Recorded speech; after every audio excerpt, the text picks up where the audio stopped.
I had once, so hold on, let me rephrase that. Hey guys, it's me again. I'm gonna be doing a video. It's really important, and I'm sure as you read by the title, it may be directed towards you, which is for a lot of pre-T people, such as or even if you're pre-transition, anything having to do with your transition, whether it's surgeries or testosterone or even getting socially transitioned, such as going by pronouns that you like or wearing the clothes that you like, because I understand what it feels like to wait to be who you are and to even start your transition. For me though, I was fortunate enough to have parents that were very open, very just open with me being whoever I want. It took them a while to get used to it, but they did accept it. But it did take me a very long time to get on hormones, which I just got on this year, and I have been out as transgender for almost around 4 or 5 years. So I wanted to do this video a long time ago, but I wanted to make it just right for you guys. So I wrote a list here on some tips for you guys on how to cope with waiting on your transition or waiting for you to just be you, and ways to deal with it. So let's get to it. So tip number 1, I would say to take one day at a time. I understand how it feels to be waiting and waiting and waiting, and it feels like days are years and months. And I think what I used to do is I used to just wake up in the morning, tell myself to just keep pushing through, to keep going, and to understand that it's just a day, and every day is another day getting closer to your transition. And if you can't, if taking a day is too much, then take an hour at a time, or a minute at a time, or even a second at a time. You're gonna get there, and it's gonna be okay.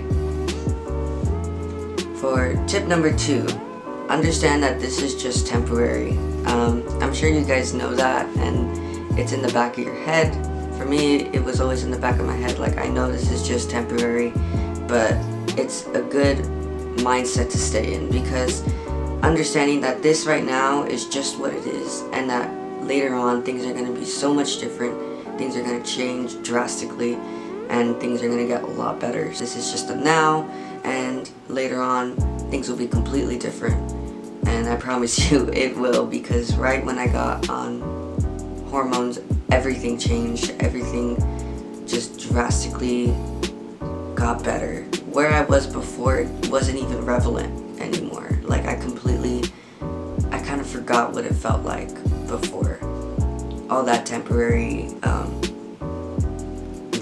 depression and everything like that was just, it's gone, and it'll be worth it. Tip number 3, focus on things that you can change now. So whether that's working out your upper body, or your legs, or any part you feel really dysphoric about. Maybe if your parents let you, or if you can, change the clothing that you're wearing. So if you're like me, who is female to male, then you can wear clothing that's suited for you. So for me, I used to always like wearing really baggy clothes, or something to hide my chest, or wearing really masculine clothes to make myself present more masculine, and getting haircuts, and then even simple little things that might make you feel a little better, such as opening a door for people whenever you're out in public and you're gonna open a door for someone. That would make me feel a little bit more masculine, just because the norm and stuff like that. But it helps. So any little thing that you can change now, focus on that. Tip number 4, don't compare yourself. I used to do this a lot pre-T, and it was really bad. I used to compare myself to my siblings, which I have 2 stepbrothers and 1 actual blood-related brother who are obviously going through puberty and have gone through puberty at a time that I wish I would have, and wish I would have had their kind of puberty, which is, voice dropping and them getting taller and everything like that. And I used to compare myself so much to that and to any other guys around me. Like, I felt stuck, and you cannot do that. Kind of look at the positives in yourself, I guess. That's what I used to try to do. 5, which is obvious, and a big one, which is patience. Which just kind of ties in with just remember that this is temporary, because although, like, even for myself, I'm an extremely patient person, but with this it was difficult, and it makes sense because you're waiting to be yourself, and that is not easy. And understanding that patience is key. To wait, I know feels like a lifetime, but you will be okay. The amount of time that you're waiting right now is gonna feel like it was nothing when you start your hormones or your transition or anything like that. Because like I said, right when I got my T-shot, I felt like everything that I had experienced before was like nothing. And it goes by quick. It does. It feels, at the moment, it might feel like it's taking forever. It's taking years. It's taking months. It's taking days. It's taking minutes and seconds. But really, right when you get your shot, right when you start to transition, it feels like it went by quick. Number 6, I would say to don't let people who misgender you control your emotions, or control your life. So for example, a lot of the time people would misgender me, even people who knew what my pronouns were, they would misgender me. And I know how frustrating it can get, and how damaging and how draining it is to be misgendered, but don't let it control your life either. Understand that they're kind of having a difficult time probably themselves, or just be very empathetic with them as to how they're trying to with you. I hope they're being considerate of you too, but don't let it control your life either. You know who you are, and that's what's important. And I know that it's really difficult to go through life with someone that's calling you something that you're not. You're gonna tell yourself, this is who I am, and as long as I know that, that's what matters. So I try to stay in that mind frame quite a lot. Number 7, so get distractions, such as like good hobbies, nothing like horrible. So for me, what I did is whenever I would get to a point in my life where I felt really, really down, and it started to happen within the, let's say, like 3rd year of me being out and open about who I am, I started to get really exhausted with myself. So I tried to get distractions, and some of the distractions I did was I started to practice a language, which I studied Norwegian for a little bit, because it helped keep my mind off of things that I was focusing on myself. So like all the negative things I thought about myself, I would put that focus into learning something such as a language, or I would put my focus on doing homework or cleaning, or sometimes if I felt like I just didn't want to move, I didn't want to use my brain too much or anything like that, I would watch a movie, because it kept my focus on the movie instead of myself. So I'd say just to get any sort of distraction, nothing that will damage you or those around yourself, because you don't want to do something that'll hurt yourself or others. So get something that's a good hobby, something that's healthy for you. It could be even like I said earlier, working out or anything like that, just to put your focus on something else other than your transition or your dysphoria. And number 8, I would say having some self-respect, self-love, and self-worth is very important. When I was preteen, I struggled a lot with self-love, self-worth, and self-respect. Be aware that you deserve a lot more than you give yourself. You deserve respect, you deserve love, and you should get that also from yourself. And learn to love yourself. I know it's extremely difficult to do it, but you have to learn to love yourself. Whether it's pointing out the littlest things about yourself that you like about you, or whenever someone would misgender you, kind of giving yourself that self-respect and correcting them politely, of course. Like for me, a lot of the times I used to look in the mirror and I would say, "I like your eyebrows today, Lou," which sounds weird. But that was one of my favorite parts of my body, which is my eyebrows. For some reason, I really like my eyebrows because they're very nice. Very nice. I like them. But having self-respect, self-love, self-worth is important. 9, having hope, which is something I struggled with having for a long time as well.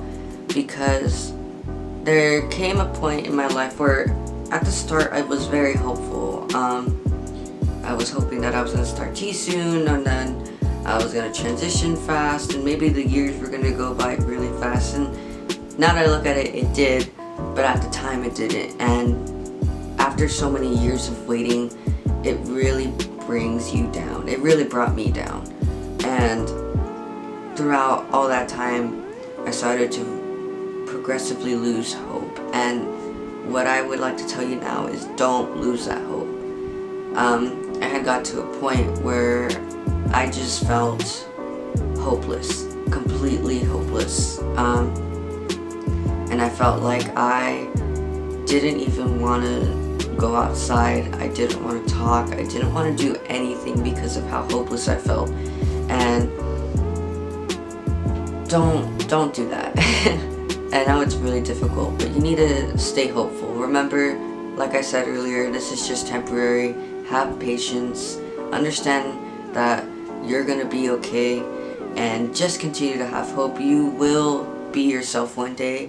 You will be able to look in the mirror and see who you truly are in your reflection. Just have hope. Tip number 10 is to either write yourself a letter or do journal entries. So for me, I used to do this all the time, which is literally, this is the book that I use to write down all of my feelings whenever I was feeling really dysphoric or really down and hopeless and whatnot. I would write it all in here. And I've had this journal for years now, and it's almost completely full, basically kind of almost done. And I've had other journals and stuff too, but this one was really important for some reason. I just use this one all the time. And it helped me because I would be able to let out my emotions freely with myself writing, and it would just help me. And then I had got to a point where journal entries didn't help me, so I decided to write myself a letter, which was, I look back now, recently I stumbled upon it and I almost cried because it was written to myself, to my future self as well, and it really made me self-reflect on who I used to be and how different I was then. But at the time when I wrote it, it really helped me. It gave me hope. It gave me reassurance of who I am and understanding that it's gonna be okay, that it's temporary, and I have to have patience and to have hope. So writing a journal and writing a letter to myself really helped me. If you feel comfortable enough to share your thoughts and emotions with others, I would say to do it, because there was times where I felt like writing in my journal or writing a letter to myself wasn't enough. So sometimes I would go to one of my closest friends and just spill out any of my emotions to them and be open and honest with them, because that's something that really helped me. It let me know that I wasn't alone, and that I can go to someone to talk about these things, and maybe they don't understand what I'm feeling, but they'll be there to support me and to help me and just be my emotional support, and that really helped me. So find someone that you can go and talk to and just let out all of your emotions every now and again. Understand though that they are humans too, they have feelings and they have emotions as well. So I don't want to say like don't overdo it or anything, but be cautious too of them, and understand that they're humans, they have things that are going on in their life. So if they can't listen to you, be understanding, and maybe find someone else as well. Find at least 2 to 3 people that you can go to let out your emotions. That's what I did. Whenever I felt like one of my friends was going through something at the time and probably wasn't the best time to go and spill my emotions out to them, I would go to another one of my friends or someone else that I could rely on to spill out my emotions, so that I'm not draining them or hurting them with me sharing my thoughts, because it can be draining to listen to someone's emotions. Just to be cautious with them as well. And finally, I just want to tell you guys that you're gonna be okay. I know how it felt to wait and to wait and to wait. And I know it feels like forever, and that you're going nowhere, or that you're stuck, or that you feel like you are trapped or chained or anything. I know that it feels like forever, but it's gonna be okay, and you will get through this. That's it for my video. Hope you liked it. Like, share, subscribe, comment, anything like that. And if you feel you need to talk to someone ever, you can always go to my Instagram and send me a message, and I'll be there. So bye guys, and thanks for watching. See you later.